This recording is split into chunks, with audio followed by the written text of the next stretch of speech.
What is up, guys? It's the Sound Alchemist, part of One Mind Syndicate, and today I'm back with the succulent one, Gersh1. And today we're doing the same thing that we've always been doing, and that is answering your question in another installment of For the Greater This is a video series where we answer the questions left by you, the viewer. If you have a question for us, comment down below. Put a question in front of your question because we get to those questions first. And you guys are going to notice a slight difference. This is just our voices as you guys see or watch some really cool Warhammer 40K trailers. The reason for that is because we have succumbed to the peer pressure of all the comments saying that, oh, you guys should stop showing your faces because it's horrible. So the commenters won, the trolls won, but no, in reality, we'll probably be back to normal. The next Greater WAAAGHs, just for these, it's just going to be basically like a podcast, audio only type of thing. That's right. But let's get to the questions. So this question is oh no, I lost it. I got it You got from Kriegman Alfarius. He asks, would the Shadow in the Warp mess up the Grey Knights as bad as it does for most other Psykers in the lore? That's a good question. Yeah, so first of all, the Grey Knights, they're no different than any other Space Marine, except that they're made to fight against the powers of the warp, chaos, and rumor has it they actually have the gene seed of the Emperor. But I mean, in a way, don't all Space Marines do? Yeah, technically. Just in a roundabout way. Yeah. Because the Primarchs got their creation by the Emperor, and I guess the gene seed of the Primarchs created Space Marines. Yeah. So I guess you could argue that. But the point is that they are super, super strong Psykers. Right. So while like an Astropath won't be able to send his message because of the Shadow of the Warp, or like a Navigator won't be able to peer into the Warp because of the Shadow of the Warp, in reality, Grey Knights are way more powerful. Exactly. So when you have a Grey Knight who's like super powerful, and then you have the Shadow of the Warp, the Grey Knight himself can still generate the Warp powers and all that kind of stuff. So it's almost like it doesn't completely nullify, I feel, a Grey Knight's powers, but it does like It slightly. dampens it. Yeah. That's like if you're. It's hard to explain, but like if you're a bee and you're trying to get pollen, and then it starts raining, like you can still get the pollen, but it's gonna be a lot harder. Exactly. Yeah. Exactly, but nothing like that. Exactly. Yeah. Good question though. Yeah, it's the Shadow of the Warp is very interesting, because like Yeah. I don't know, I feel like you really see it with like Tyranids and stuff like that. But at the end of the day, it's like we need just more information on just blanks, pariahs, just warp in general. Like there's a lot of blanks that GW needs to fill, and I don't know why they're not. Because like that doesn't have anything to do with like releasing models or anything like that. They could just give us lore snippets. Yeah, explore it in like the novels and stuff like that. Yeah. But then again, I think that brings up another point where the novels sometimes, because they're different writers than the ones who are writing the codex, sometimes they what's the word? They're in conflict with one another. Yeah. Where like certain like orcs are showcased as like being like goofy and easy to kill, and then all of a sudden you read the beast and they're super badass and powerful and can destroy pretty much anything that they go up against. So it's an interesting situation for GW to be in, where like you have all of these authors and you have a universe that's so expansive and the lore is so expansive. Yeah, I get you, because oftentimes they really like step on each other's feet. We're like, oh, this is the codex for Grey Knights, so obviously the Grey Knights need to sound like badasses. Right. But then the next codex that comes out might be about Black Templars, and then you have the Black Templars shitting all over Grey Knights. Yes. So it's really hard to find a happy medium, and there's a lot to write about, so it's not like you can just say, well, just get one author and have it all be consistent. That doesn't work like that. No. And I think that would definitely ruin it. But yeah, Shadow of the Warp. It's an interesting topic that GW should try to expand on and not focus so much on Space Marines. Exactly. Next question comes from Clement Blandon. Is the Emperor a chaos god? Not yet. First of all, before we get to that not yet part, Oh. I've never met a Clement. Clement. Yeah, he has a little accent over the E too. Clement. Clement. Oh, that's interesting. Hopefully that really is your name. Yeah. But yeah, is the Emperor a chaos god? No, not yet. Yeah, and will he become a chaos god? A lot of sources, a lot of like theories point that he is. We pray Exactly. that he does. And all these prayers, the Imperial Creed, the Imperial Truth for that matter, everything's really like pointing to that. The Army of the Lights, his ability to resurrect like saints and stuff like that. Like Legion of the Damned. the Legion of the Damned, that's not stuff that like a normal, like he's not a normal human, but like you know what I'm trying to say. Like this is like godly stuff. Yeah, he's definitely being deified. Exactly. So chances are that's what he'll be or become in the future. But will we live to see that? Who knows? Who knows? Hopefully. Yeah. And that kind of ties into this next question from All Might. He says, what does it take to make 40K great again? Ooh, that's a good question. I think it already is great. I think it's superior than Star Wars, superior than Dune, superior than StarCraft. yes, all that Mass stuff. Effect. Yeah, even Halo. Bridget B. B's latest video. No, maybe not that, but yeah, I do think that 40K right now, the universe is already great. I think there's a lot of negativity, but that negativity is towards GW, not the universe. Exactly. Because whenever you see GW post stuff on YouTube, the dislikes are, if not equal, like sometimes even higher than the likes. Yeah. And that you could blame it on trolls, you could blame it on just like what they've been doing with animators and stuff like that. And the thing is, yeah, I mean, GW is to blame for that. Like, why would they take such actions against their fandom, which for the most part is very like tight and like very supportive? And then they're just like kind of pushing them away. That doesn't make sense to me, especially after 8th edition, where they said we're going to be more about the community, we're going to be making this game more accessible to players, bring it to a greater audience, make it more simplified. Yes, they have been doing that, but at the same time they've taken a few steps that have like greatly done the opposite.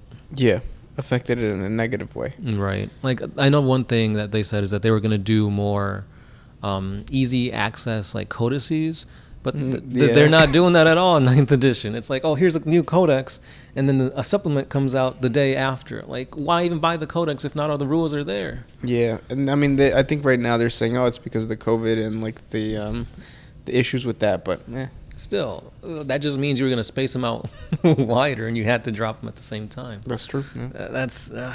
I'm still kind of peeved at that. Like, they added a bunch of rules and stuff for the Chaos Space Marine Codex in the Caradon supplement. Yeah. When you guys already said, oh, in the beginning of next year, Chaos is getting a huge update. So why even bother getting that? Just wait till the next, the beginning of the year. Yeah, who knows how their like structure is for picking the rules and stuff like that. Yeah. But yeah. This is actually a comment from Richard Lee. In reference to the similarities to the Middle East that your driver mentioned, that is because the people and the dialect of Mexico come from Granada. Granada was the last Muslim kingdom in Iberia. Yeah. Mm-hmm. Though they were forced to convert to Christianity, Spain still found it convenient to send cultural minorities to the colonies.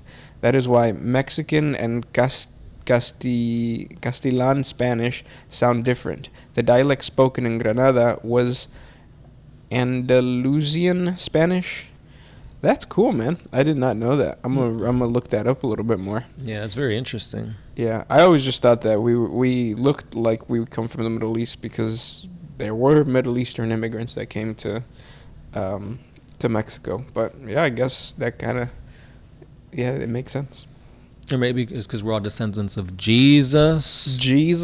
Mm-hmm. Not only God, but Jesus. Mm-hmm. He actually didn't believe he was a god, which is kind of crazy. Just like the emperor. Right. There were so many allusions from Christianity to 40K, Mm-hmm. specifically the emperor and Sanguinius. Yep. So many connections. Next question. This next question is by Isaac Langdon. Are Tech Marines more loyal to their chapter or to Mars, aka the Mechanicus? Their chapter. Yeah, at the end of the day, Tech Marines are still Space Marines. Their allegiance, I guess most of their time is spent with their chapter. They do go to like Forge Worlds and stuff to like learn and adapt techniques and whatnot, but at the same time, they're a Space Marine through and true. So Yeah. Next question comes from Winter Wrath. Is there any famous Space Marine scout neophyte with great feats that would be the strongest opponent one could beat? Or what would be the strongest opponent, like I'm guessing a neophyte or a scout can beat? yeah, I mean, they've killed orcs, they've killed Dark Eldar. A lot of like their initiation rituals are trying to best some type of Xenos. right. Yeah. And I feel like most of the named characters are already like chapter masters or captains, but that's because of the feats they've done in the past. Yeah. So you could say like, oh, this chapter master was something that did some extraordinary stuff as a scout, like beheading a great orc warlord or something like that. Yeah. But it's always after the fact. They usually don't get that named character status until they've achieved some type of high honor position. Yeah, it would be kind of funny if there was a scout in the, like a named character scout that was just a scout the entire time. Yeah. Like he didn't want to promote or yeah, that'd be kind of funny. It's Which like, I guess Sergeant Teleon. No, because he's already a sergeant. Yeah. So that takes it away. Yeah. But yeah. Next question comes from Cole Adams. Ever realized there's been a D in every adult's hand? Now go shake hands. Oh, I get it. you. Yeah. I mean, you could say the same for anything. Yeah. I mean, sometimes the toilet paper rips when you go to wipe. Yep. So everybody has a little bit of shit in their hand. Mm-hmm. There's another saying too, like every single dollar has a little trace of cocaine on it. Yeah. So that's why you sniff all your yeah, just to make sure to get all of that off. You go to the bank, withdraw $300 in singles, and then just like sniff all of them. Yep. By the end, yeah, you're super high. Yeah. This next question is by Bunny Hop. What's the longest you've gone without playing 40K? I think it was 4 years? Something like that, yeah. We stopped near the end of 5th edition, and we didn't come back till like the very end of 7th. Yeah, I want to say that. And I think we only played one game in 7th. Yeah, and then it's like, boom, 8th edition dropped, and we're like, oh crap, now we got to relearn everything again. Yeah, we filmed the 7th edition Bat Rep, but I remember that it was so one-sided, and it was shot in my garage, and it was terrible. I remember that now. I was crushed. The Tau destroyed the orcs. I think that was the one and only time I played a Storm Surge. You should play more. You did really well. This next question comes from Constantinus Bodronikolas. Who'd usually win the fight between a chief librarian and a chapter master? If they really wanted to go at it, I think a chief librarian and a chapter master are pretty similar in strength. Yeah. One of them has I feel like the chapter master usually is just better at like conventional combat. Yeah. And obviously the librarian is a psyker. Yeah. And I feel like if you're a librarian, unfortunately you rely too heavily on your psychic abilities. So if the chapter master has some way to nullify that, or he knows his Marines inside and out, he'll know a way to best him. Yeah, you're done. Mm-hmm. Unless it's like somebody got corrupted by chaos or something like that, and it's literally a death match, then it's like, yeah. Maybe the librarian can come out on top because of chaos pushing him to become stronger. Yeah, I get you. This is actually a comment from Azure Dystopia. I really enjoy this channel, but Jizz Carpet made me sad. I think it made everybody sad. Yeah. If you're unaware of the Jizz Carpet, there's this guy at my place of establishment that said that when he's doing the deed, he doesn't have time to think about how to clean up. So he just focuses on attaining the most pleasure possible. And unfortunately, the ones that lose in that situation is the carpet. Yeah, that's disgusting. That is. But that is very Slanesh. It is very sluggish. Putting pleasure above everything. And a little bit of Nurgle. Yeah, because it is disgusting. Yeah. It's like, dude, come on. Put a black light in your room, your whole floor starts glowing. And I'm pretty sure that like creates some type of nasty like bugs and stuff that feast on your nasty carpet. On your gene seed. Yeah, that's your gene seed. Next question comes from Brian B. Is it possible for the Lamenters to have any good luck for once? No, that's kind of their gimmick. Yeah. They're like the West Coast Customs of the 40K universe. Honestly, yeah. Yeah. Who's the exhibit? Who's the chapter master of the Lamenters? Isn't he the spider dude? No, that's Soul Drinkers. That's true. That's true. The Soul Drinkers had a really cool chapter master that turned into a spider. Not a literal spider, but like a demon spider. Right, a demon spider. Next question. This one's by the big one. When I get swole, do you think loads of bodacious babes who love 40K will totally be into me? Bodacious babes don't like 40K, man. Truer words have never been spoken. Yeah. When have you walked into a games workshop or a hobby store and thought, damn, she's thick? Other than like when you're looking at models. That's true. But yeah. Because who was the... I think Shadow Sun was kind of thick now. She got a nose now, so if you think noses are thick, then yeah. Yeah, definitely. Next question comes from Slack Jr. Which Primarch would you like to see do the fusion dance from DBZ? That's a good question. So 2 Primarchs that we would like to see fused together. I'm going to go ahead and say Magnus the Red and Sanguinius. It'd be really interesting to see like a red demonic angel with nibble horns. Yeah, that's true. That would turn me on. I think it would be really cool to have Ferris Manus blend with Magnus the Red, just because it's like psychic tech priests, basically. Yeah, that's true. He's a forger. Come to think about it, does the Adeptus Mechanicus have psychers? Not really. Yeah, no, right? No. They're missing that. They should have psychers. Yeah, I think their gimmick is just focusing too much on like robotics and augmentation that they don't have time to dabble in the warp. Yeah, they should. They should venture into the warp. Mm-hmm. Next one. This one is by A all the way to Z, saying, why is the Sound Alchemist using the same t-shirt as last week? We could send him some t-shirts if you open up the P.O. box. I think that's just the way that the Chaos Gods work when you're doing laundry. It's like it's dirty one day, you do laundry, you forget about what you wore the previous week, and then you just pop it on. Yeah, see, I resolve that by just wearing black shirts all the time. Mm-hmm. I have like 15. All the same kind. I go to Old Navy and I just buy a bunch of black shirts. The people at the front are like looking at me weird. There was one time that like I bought 4 black shirts and they charged me for 5, and then I told the kid, "Oh, you can charge me for 5. I only have 4." He's like, "No." And then so I was like, "Can you take them out of the bag so you can count them?" And yeah, so he was right. I was right. Nah. Yeah, I only bought 4, and he was trying to charge me for an extra one. I wish they would do that at the GW store. Because then that means I'm buying multiples of one box. That would be awesome. Yeah. Which box would it be? Probably troops. Yeah. Not I can say Shadow Sun because it's the thickest. Oh, yeah. Having 4 Shadow Suns. It's like it's a named character. You can only play 1.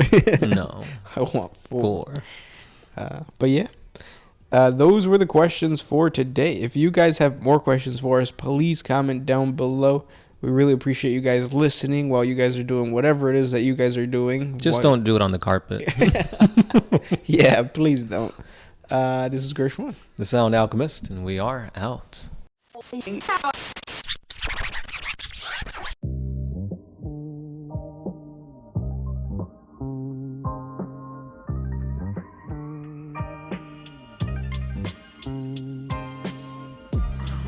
if you could put my